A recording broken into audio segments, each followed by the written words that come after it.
O estudo da doutrina espírita. Há muitas maneiras de falar a respeito disso. Eu tentei construir um discurso que falasse disso com amor. Quem vai julgar se eu tive sucesso ou não vai ser vocês, ao final da palestra. Vamos então. Estudo da doutrina espírita. Formas, maneiras, modos e objetivos. Bom, está pequeno, mas podem ficar tranquilos que eu vou ler para vocês. Recentemente, eu fui fazer com alguns amigos meus uma apresentação sobre mediunidade no departamento de mediunidade da USE São Paulo. Lembremos que essa palestra aqui, aliás, como eu já ia me esquecendo, é uma palestra do ciclo de palestras da USE. O que vem a ser a USE? USE é uma sigla para União das Sociedades Espíritas.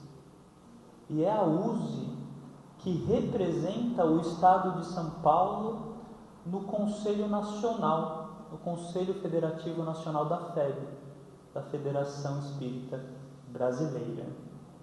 A USE promove 4 ciclos de palestras no ano, levando palestrantes às casas que pertencem a cada distrital, a cada distrito, e esses palestrantes tratam a cada ciclo de um único tema.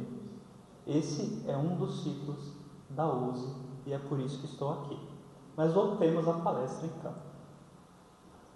então. Eu dizia que estava pensando para uma apresentação do departamento de mediunidade e aí me veio uma inspiração, me veio um fluxo de ideias muito forte e esse fluxo deu nesse texto aqui. Texto que me parece dizer de maneira muito direta, muito intensa, qual que é a essência da doutrina espírita, aquilo a que devemos prestar mais atenção. Eu vou ler com vocês e eu vou comentando pouco e pouco. Vamos lá? Então vamos lá. É a criatura humana a obra máxima da criação. E é ela que deve ser contemplada com o máximo interesse. Que dor imensa que nós não tenhamos amor para vê-las todas. Tempo para todas elas, sentimento e sensibilidade para dar ao ser de cada uma a nossa presença e o nosso trabalho. Então, o que é que nós vemos aqui de início?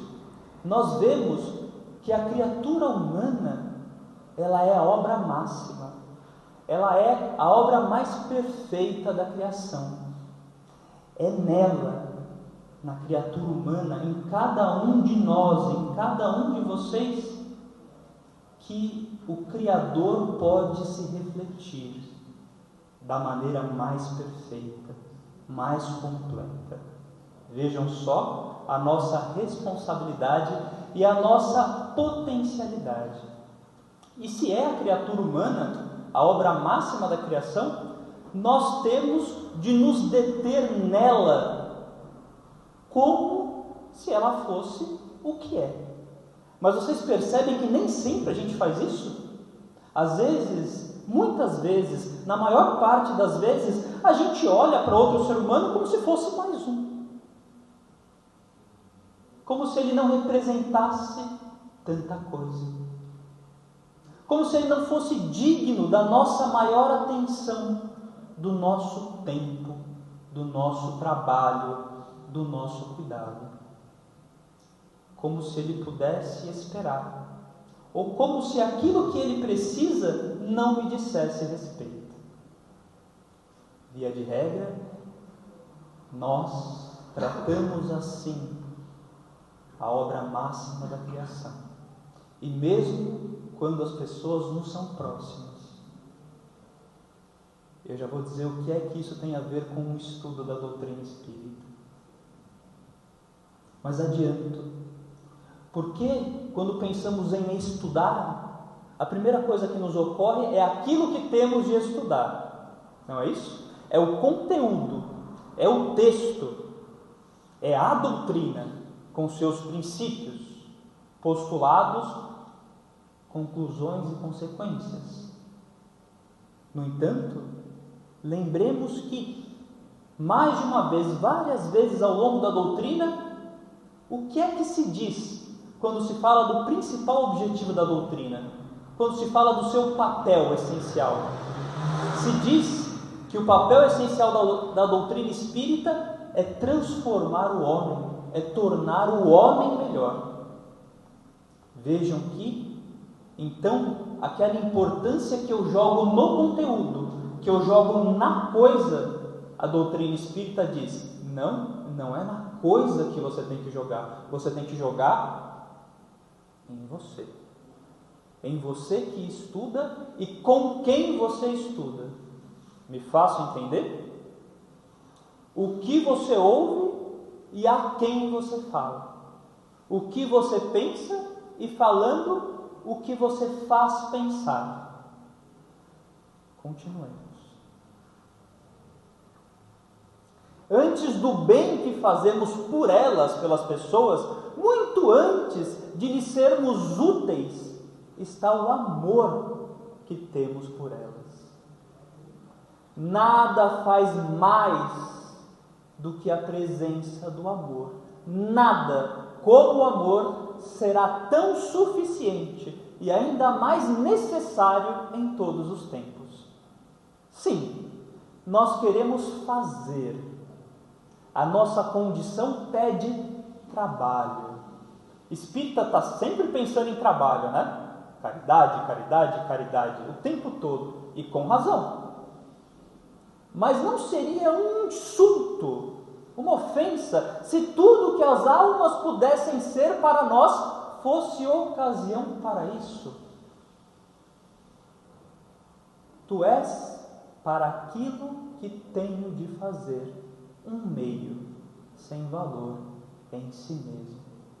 Vejam só, é verdade que a situação das pessoas nos servem como ocasião para o trabalho, como oportunidade para o trabalho. Mas, se nós enxergamos as pessoas na sua falta, na sua necessidade, na sua dor, simplesmente como uma ocasião para que eu possa trabalhar, então qual é o seu valor?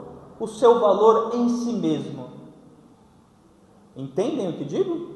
É como se eu transformasse aquela pessoa num meio para satisfazer algo que eu tenho de fazer, para satisfazer algo que é bom para mim. Ou seja, eu preciso trabalhar, você está precisando de ajuda, então eu vou ajudar você.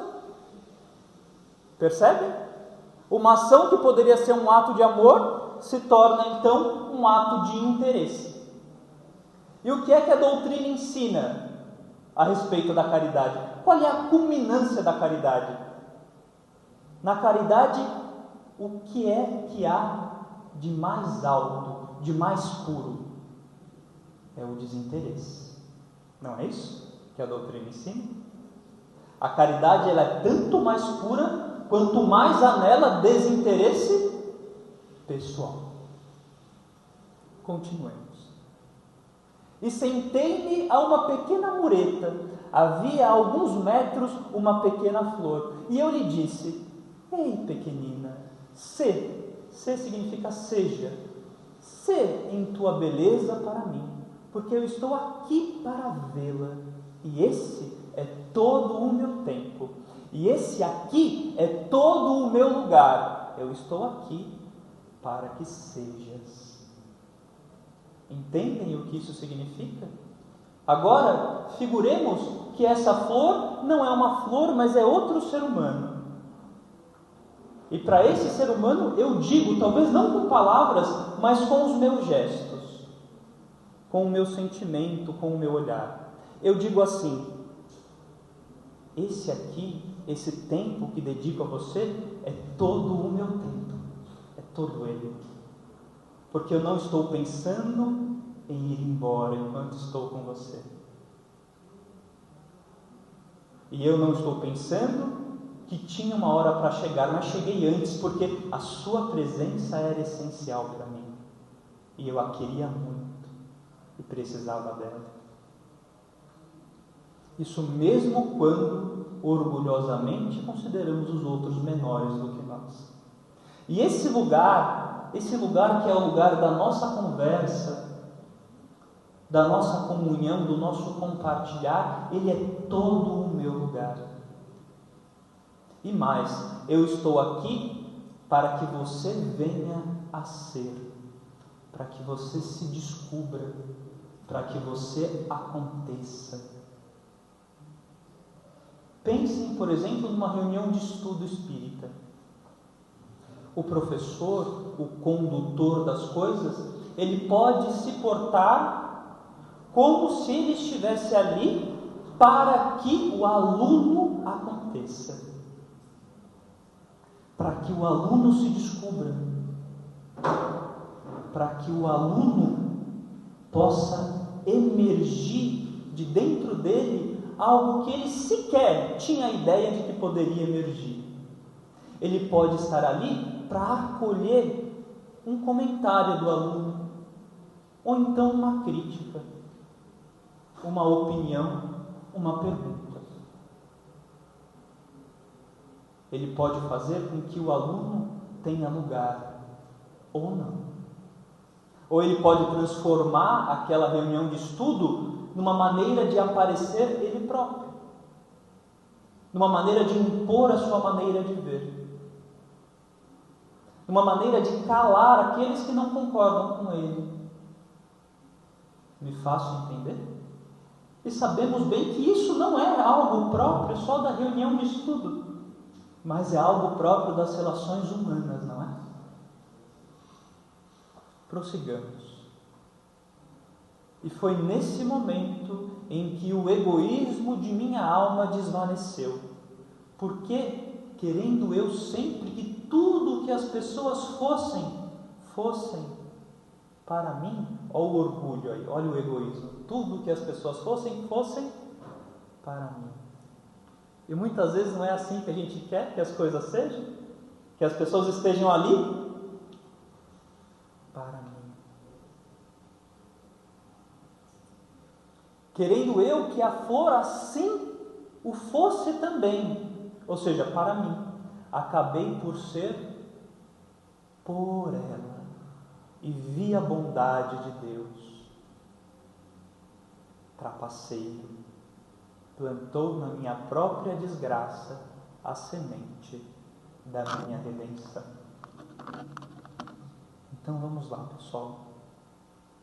Então, essa pessoa que é o narrador do texto, ela se vê tão embevecida, ela se vê tão tomada, tão dedicada àquela flor que está nascendo, àquela presença, todo o tempo dela, todo o espaço dela, todo o espírito dela está ali, que mesmo querendo que aquela flor fosse para ela, a servisse, ela acaba servindo a flor e as coisas se invertem.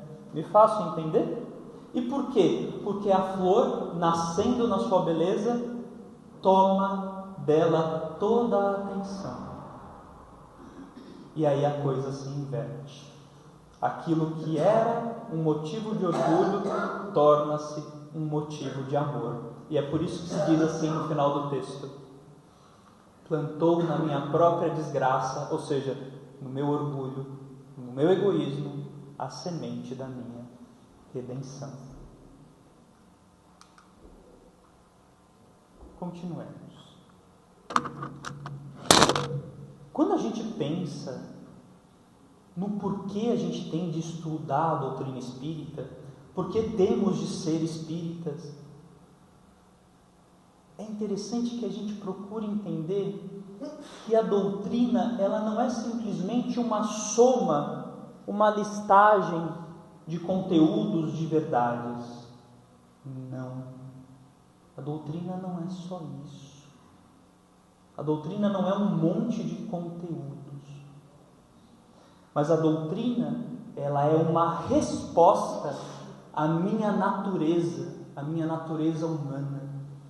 Ela é uma resposta àquilo que eu tenho dentro de mim e que é uma falta, é um vazio, é uma lacuna, uma pergunta. A doutrina é para mim. A doutrina, quando eu me lanço olhando para ela, para fora de mim, ela me espelha e ela me mostra. Porque tudo aquilo que a doutrina trata me diz respeito. Tudo aquilo que é assunto da doutrina é algo que me compromete. É algo no qual eu também estou. É algo que me pertence. Me pertence não porque eu domino aquilo, mas porque não é possível pensar-me sem aquilo. Porque eu tenho uma relação íntima, inescapável com cada uma daquelas coisas. Eu vou explicar o que eu estou dizendo. Pensemos aqui, item a item. Imortalidade da alma. Como pode ser que eu deixe de existir? Isso não pode ser justo. Então pensemos assim. Um dos princípios da doutrina é a imortalidade da alma, não é? Sabemos que nós não deixamos de existir. Morremos, pois bem, desencarnamos, mas o espírito continua. Mas vocês percebem que não se trata simplesmente de saber como é, se continua a existir ou se não continua. Não se trata disso. Não é uma questão de fato, é uma questão de direito. Ainda que eu viesse a deixar de existir, ainda que eu fosse aniquilado com a morte, o sentimento de que isso é uma desgraça, o sentimento de que isso é inaceitável, permaneceria. É ou não é? Seria inaceitável. Como pode ser que eu deixe de existir? Não pode ser. Eu não aceito isso, porque isso parece contrário à justiça. É por isso que Kardec diz que a doutrina espírita, ela não é só uma ciência, porque a ciência, ela se ocupa com aquilo que é, ela quer conhecer o que é. Kardec diz, o espiritismo é uma ciência de observação, é uma ciência prática, mas ele não é apenas uma ciência, ele é também uma filosofia. E por que uma filosofia? Porque aquilo que eu observei, aquela realidade espiritual que eu antes desconhecia, mas agora conheço, me serve para extrair, para deduzir consequências morais. Ah, é assim que as coisas funcionam? Então, como devo me comportar? Então, o que isso tem de ver comigo? E é aí que o Espiritismo deixa de ser ciência, entre aspas, porque ele sempre vai permanecer sendo ciência, mas é aí que ele se torna filosofia. Quando eu deixo de me importar simplesmente com o que é, e eu passo a me importar também com aquilo que deve ser. E quando eu falo de justiça, eu estou me importando com o que deve ser. E isso não é verdade só para esse princípio, mas para todos os princípios da doutrina espírita. Vejamos, no que diz respeito à pluralidade das existências. Eu posso perguntar assim, ok, eu permaneço existindo, a alma é imortal, mas como pode ser que esta existência não seja feliz? Porque, veja bem, por que é que eu reencarno? Por que é que eu torno a existir num corpo? Não é para que eu me purifique? Não é para que eu caminhe para Deus, de acordo com aquilo que é ensinado lá no Livro dos Espíritos? Não é para isso? No Livro dos Espíritos se pergunta assim, mas eu não poderia continuar aqui na erraticidade, no mundo dos espíritos? É tão mais legal, eu tenho consciência do que fiz de errado. Tenho consciência. E se tenho consciência, não é ainda mais fácil me livrar dos meus enganos, das minhas imperfeições? Né? Eu estou parafraseando. No Livro dos Espíritos, a pergunta é bem curta. Tá? Então, eu não poderia continuar aqui na erraticidade? E a resposta é não. Na verdade, é não, não. Tem 2 nãos. É preciso caminhar para Deus. E tem uma outra pergunta que diz mais. Diz que quando nós encarnamos, muito embora esqueçamos do nosso passado, somos mais a gente mesmo. Então, quando eu esqueço de mim, entre aspas, eu sou mais eu. Porque aquilo que eu sou é mais sincero. E aquilo que eu faço não está contaminado pelo medo. Pelo medo, por exemplo, de não vir a cumprir algo que eu assumi antes de encarnar. Me faço entender? Isso é fácil de entender. É como uma criança, né? Se a mãe está do lado, ela pensa 2 vezes, melhor não aprontar. Se a mãe não está do lado, talvez ela apronte. Por quê? Porque a mãe é aquela instância verificadora que a contém.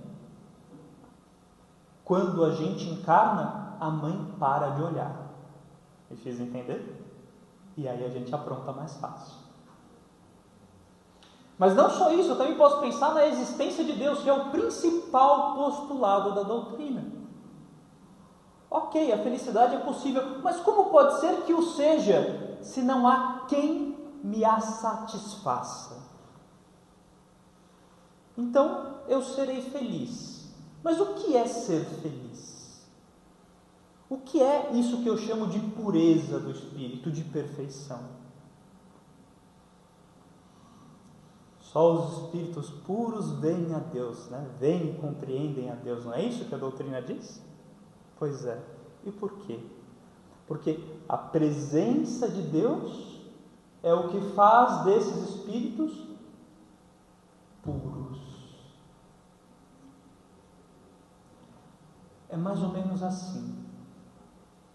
Imagina que você ganhou na loteria, ganhou a sorte grande, você está com a conta cheia. Ninguém tem mais dinheiro do que você no pedaço. Vamos imaginar que isso é algo análogo, tirando o elemento da sorte, com a ideia de eu ir amealhando, juntando virtudes, de eu ir me aperfeiçoando. Eu fico com a conta cheia, não é assim? Estou rico. Agora imagine que eu não pudesse gastar aquilo que eu ganhei. Se eu não pudesse, entre aspas, comprar nada com aquilo que eu ganhei, usufruir aquilo que eu ganhei. Se eu sou perfeito, eu quero à minha frente, eu quero comigo algo que também seja perfeito. Não é que eu não vou me permitir estar com as pessoas menos perfeitas, mas a minha ânsia, o meu desejo é pela luz, é pela perfeição, é pela pureza, é por Deus.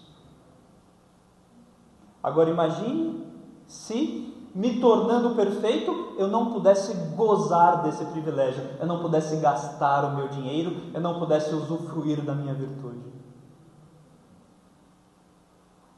Então, quando eu penso em Deus, e aí tem uma questão toda, difícil dentro do movimento espírita, que é alvo de muitas polêmicas e de muitas complicações, é necessário que eu pense num Deus presente, num Deus acessível, num Deus vivo, e não num Deus que se resume a uma ideia abstrata, porque esse Deus não me interessa, para usar as palavras, por exemplo, de Immanuel Kant. E a gente vai ver muito bem isso lá no capítulo 2 de A Gênese, em especial no item A Providência, em que Kardec vai negar essa ideia de divino como algo abstrato. Eu posso pensar na comunicabilidade dos espíritos, ou então na mediunidade. Por quê? Porque, veja bem, se eu existo, se eu posso ser feliz, eu não quero ser feliz sozinho. E como pode ser que aqueles que eu amo, que são a razão do meu viver, não estejam comigo de alguma maneira? Como pode ser que eu seja exilado deles, isolado deles? Não pode ser. O meu espírito não aceita isso, então ele quer resposta. Ou então, por último, a pluralidade dos mundos habitados. Veja bem, eu olho esse mundo que é o nosso, esse mundo tão limitado, tão pequenino, com ideias tão tacanhas, e eu falo, eu tenho ideias maiores, eu tenho sentimentos maiores, mas como tê-las nesse mundo tão pequeno? Esse mundo é menor do que o meu, então que mundo pode comportar as ideias que tenho? O alcance delas, esse mundo não pode, mas há um lugar que pode. Percebem como a doutrina, ela é uma resposta às minhas perguntas? Ela é uma resposta àquilo que ansio, que desejo, que necessito? Então façamos aqui uma inversão de perspectiva. Essa frase, ela é bem conhecida no Novo Testamento. O sábado foi feito por causa do homem, e não o homem por causa do sábado. Pensemos um pouco nela. Os fariseus, eles tinham um apego muito grande à guarda do sábado. E esse apego era tão grande que às vezes eles limitavam o seu número de passos. No sábado eu tenho que andar só X passos. No sábado eu tenho que ficar paradinho, quietinho, não posso trabalhar. E aí, certa feita, pegam os discípulos de Cristo colhendo espigas e falam: ó, estão trabalhando no sábado, estão colhendo espiga. Estavam com fome, foram lá colher espigas. E aí, repreendem a Cristo por permitir aquilo. E ele responde: o sábado foi feito por causa do homem e não o homem por causa do sábado. É interessante pensar que a ideia de sábado para os judeus, ela tem um caráter especial, porque para eles sábado é aquele dia em que o homem deixa de fazer para que Deus faça. Então, por exemplo, eles tinham a ideia de que a cada X período de tempo haveria um sábado maior, que não era esse sábado semanal. E nesse sábado maior, todas as propriedades das pessoas voltariam a quem elas pertenciam de início, como se fosse uma novação do mundo, uma retomada do mundo da maneira como ele, por assim dizer, havia começado. Então eu vendi uma propriedade para você, passou, 70 anos, essa propriedade volta para mim. Era como se fosse o dia do perdão, o dia da reconciliação, o dia em que eu existo para Deus, em que eu me permito a ação dele e abro mão da minha ação. Mas veja bem, Cristo diz: o homem não foi feito para o sábado, o homem não foi feito para lei, o homem não tem que obedecer à lei no sentido em que vocês estão pensando. Mas a lei, o sábado, foi feito para o homem como uma ocasião especial para o homem. E analogamente eu posso pensar o quê? O homem não foi feito por causa da doutrina, mas a doutrina foi feita por causa do homem. Então, de que adianta eu ter um grande apego à doutrina? A doutrina é para mim, a doutrina é para você. Se eu esqueço disso, eu passo a amar mais a doutrina do que o ser humano. Mas é o ser humano, a obra máxima da criação, não é isso que víamos no começo? Então de que adianta eu me tornar um radical espírita? Sabe, começar a brincar de apontar dedo, sei mais do que você, mereço mais do que você, estou mais apto do que você porque fiz isso, aquilo outro, e já estudo há não sei quantos anos e tenho essa posição. Entendem o que eu estou dizendo?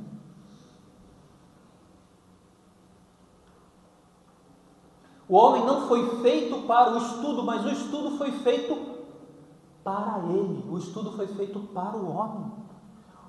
O estudo tem de ser algo aproveitável.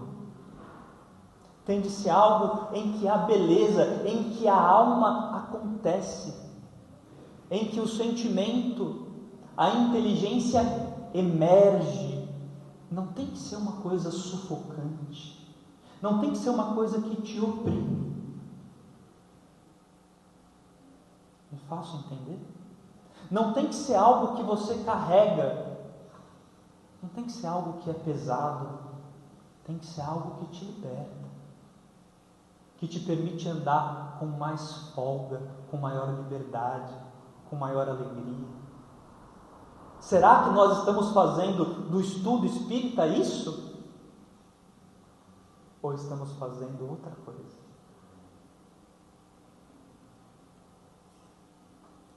O homem não foi feito para o trabalho, mas o trabalho foi feito para ele. E tem trabalho no centro espírita, por exemplo, não é? Espírita tem que trabalhar. Mas como é visto esse trabalho? Também é visto como uma maneira do trabalhador se descobrir, se realizar, encontrar a si próprio, testemunhar virtudes espíritas? Ou ele é encarado como algo opressor, como uma imposição? Coisas para a gente pensar. A gente sempre pensa na doutrina a partir da ideia do que nós, enquanto espíritas, devemos dar a ela, devemos dar a doutrina, mas não nos damos conta de que dar o que a doutrina solicita de nós, o que ela pede para nós, é na verdade receber o que ela nos tem dado. A doutrina é um presente. Eu tenho que trabalhar por ela, para ela, a partir daquilo que ela me diz, mas ela tem de me servir. A doutrina é o meu sábado. A doutrina é onde a minha alma encontra trabalho, mas também encontra perdão, encontra descanso, encontra consolo, encontra amor. E cada vez que eu ajo como se fosse diferente, é porque eu não entendi a essência da doutrina. Entendem? Porque no começo eu falei tanto sobre a essência da doutrina, porque não adianta nada a gente falar de método, a gente falar de livro, a gente falar disso, daquilo e daquilo outro, se a gente não entender a essência.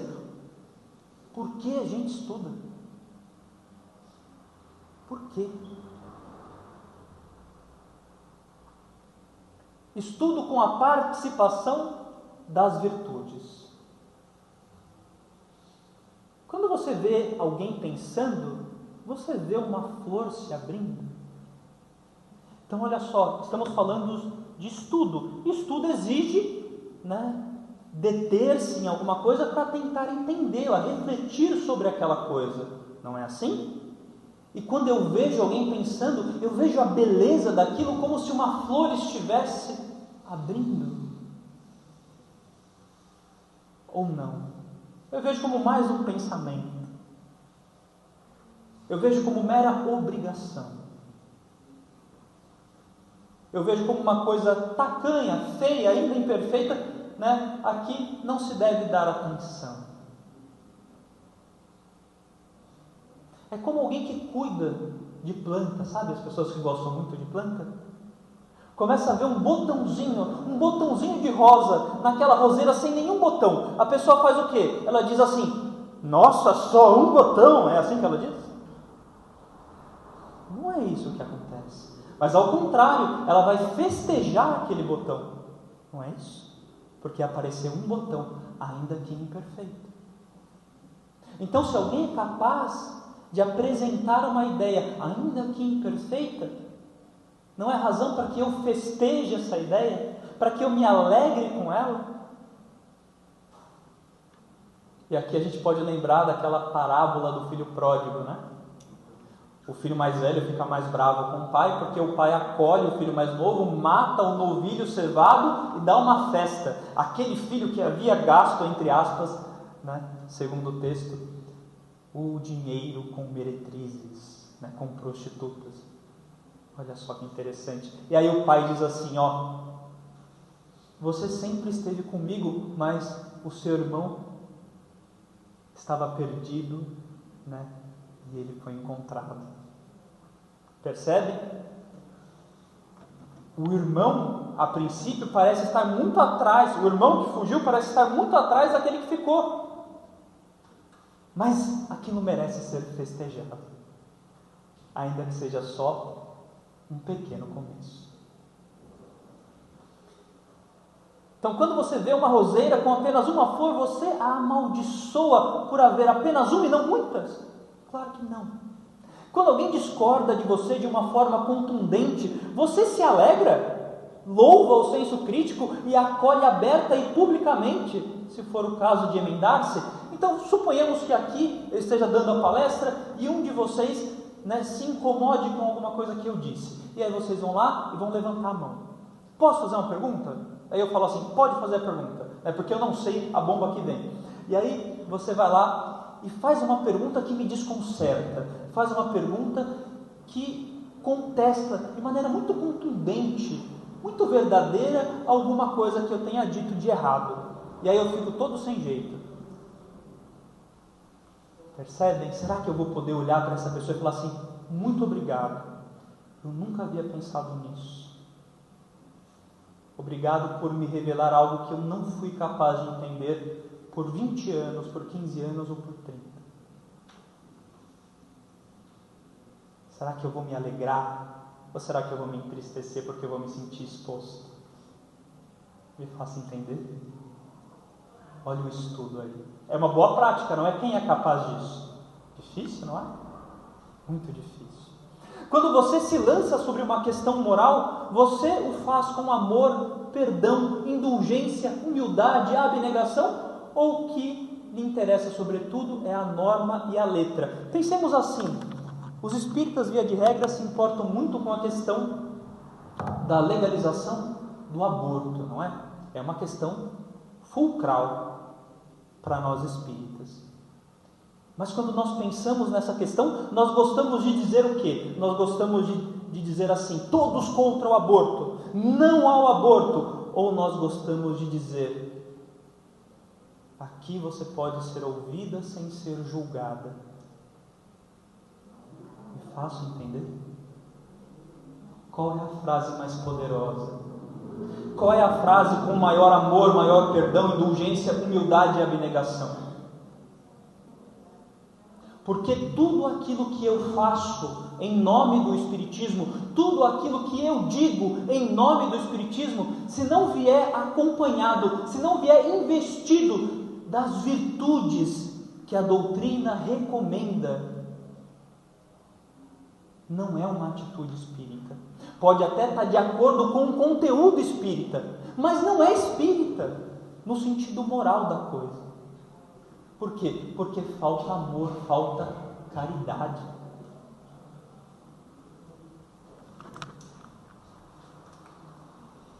Estudo com a participação dos espíritos. Esse é um ponto muito delicado. Muito delicado. Leiamos. Durante o estudo, busca-se ativamente um vínculo com os espíritos no trabalho de entendimento e no trabalho do ensino. Há ocasião para se fazer as virtudes que a doutrina recomenda no ato mesmo de estudar. Então veja bem, parece que os espíritos são algo distante, não é? Eles escreveram alguma coisa ali e eu estou lendo aquilo que eles escreveram. Mas não, quando eu tento entender algo, eu não posso fazer uma prece e pedir auxílio para entender. Quando eu vou escrever o texto de uma palestra, eu não posso fazer a mesma coisa. Percebem? Eles não estão longe, eles estão perto. Perto de nós o tempo todo. E num grupo de estudo espírita, isso é encorajado? Vou escrever aqui, vou pôr ideia após ideia. Vou aprofundar o meu pensamento e vou tentar me conectar com o meu espírito protetor, por exemplo. Por que não fazê-lo? Mas a gente acha isso pouco muitas vezes, sabe por quê? Porque esse fenômeno, embora seja um fenômeno mediúnico de inspiração, ele não é um fenômeno mediúnico bem caracterizado. E nós desprezamos, muitas vezes, tudo que não é bem caracterizado. Mas lembremos, o objetivo da doutrina não é dar fenômenos bem caracterizados. O objetivo da doutrina é transformar o homem, é melhorar o homem. E não impressionar os homens. Chama-se os espíritos a dar o seu contributo, ou seja, a sua contribuição, traz-se o registro das reuniões mediúnicas à mesa, indaga-se aos espíritos se algo não está bem entendido. Isso é muito polêmico, tá? Porque na época de Kardec, e de acordo com a proposta kardeciana, os espíritos deveriam participar muito mais do nosso estudo, da nossa instrução, de tal forma que nós poderíamos evocá-los, nós poderíamos indagá-los, fazer perguntas a eles, enfim, eles participariam ativamente com isso. E na época de Kardec já haviam aqueles que discordavam dele. Tem um texto na Revista Espírita chamado Espiritismo sem os Espíritos, em que Kardec vai combater as pessoas que pensavam dessa maneira. Mas hoje, no movimento espírita, isso é visto na maior parte, né, dos centros espíritas como algo interditado, algo que não é bom, e as pessoas dão as suas razões. Independentemente de qual seja a nossa resposta, a nossa perspectiva, lembremos do slide anterior. Independentemente da resposta, tem de ser uma resposta amorosa, humilde, indulgente. Tem de ser uma resposta que envolva as virtudes que o Espiritismo solicita, porque senão não será uma resposta espírita. Mesmo para essa questão da forma do estudo espírita, dá-se lugar à mediunidade que não é bem caracterizada, é o que falava há pouco. É o mesmo que dar valor ao que o trabalhador ou o aluno faz, muitas vezes secundado, ou seja, ajudado por um espírito. Afinal, é preciso se aprender a trabalhar com eles também, no trabalho de pensamento. Então, a gente se permite trabalhar com os espíritos na hora de dar o passe, não é? A gente se permite trabalhar com os espíritos na hora da cirurgia espiritual, não é? A gente se permite trabalhar com os espíritos na hora da reunião mediúnica, na hora da reunião de desobsessão, como em muitos centros, né, ela é chamada, não é? A gente se permite trabalhar com os espíritos em muitos momentos, mas e no trabalho de pensamento? Por que esse vínculo? Por que essa comunhão? Por que essa cooperação tem de ser tão escondida, tão inexpressa? Eu me lembro uma vez, né, que eu pensava uma questão que me parecia muito difícil. Eu sempre fui muito orgulhoso, porque queria, né, que aquilo que eu pensasse tivesse o meu nome, por assim dizer, que fosse uma coisa autoral. E muitas vezes eu tinha dificuldade de aceitar ideias que vinham de fora. Vaidade, né? Pura vaidade. E aí eu ouvi uma voz, essa voz me disse assim: eu posso te ajudar?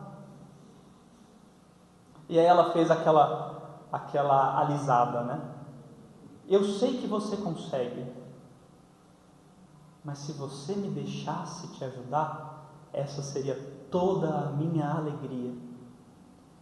E esse espírito, só de chegar perto eu percebi que ele tinha uma compreensão, tinha um progresso muito, mas muito, muito maior do que o meu. Mas ele se colocava diante de mim como uma criança que quer ajudar o pai, sabe? Toda a alegria da criança é poder ajudar, mas eu não estava ali permitindo que ele o fizesse. Isso foi um tapa tão doído no meu orgulho, mas também uma alegria tão grande, que no exato momento eu comecei a chorar, copiosamente. E isso teve um impacto muito grande nos anos que se seguiram. Último slide, pessoal. Estudo com a participação da razão. Dá-se a ocasião ao contraditório, ou seja, se alguém discorda de mim, eu dou espaço para que a pessoa discorde? com sinceridade, eu analiso aquilo que ela diz, para ver se faz sentido ou não. Finalizando. Busca-se sondar ativamente os próprios enganos. Então olho para mim e avalio se aquilo que digo faz sentido ou não, se tem algum problema no meu discurso, na minha opinião. Lê-se a obra de Kardec ou dos seus autores espíritas com um senso crítico, ou porque foi Kardec que disse, eu não preciso nem pensar, está certo. Se analisa com rigor as comunicações dos espíritas, ou porque eu tenho simpatia por eles, eu me furto da análise. Coisas para pensarmos. Eu agradeço muito pelo convite. Eu peço perdão por ter passado um pouquinho, me distraí. Eu espero que essa palestra tenha sido um pouco incômoda, porque as coisas incômodas são transformadoras, às vezes mais do que aquelas que não são simpáticas. Ouçam essas coisas e utilizem. É que nem comida, sabe? É bom quando está quente. Se esfria, dá até para comer, mas aí a gente perde o interesse. Muito obrigado e até a próxima. É isso aí.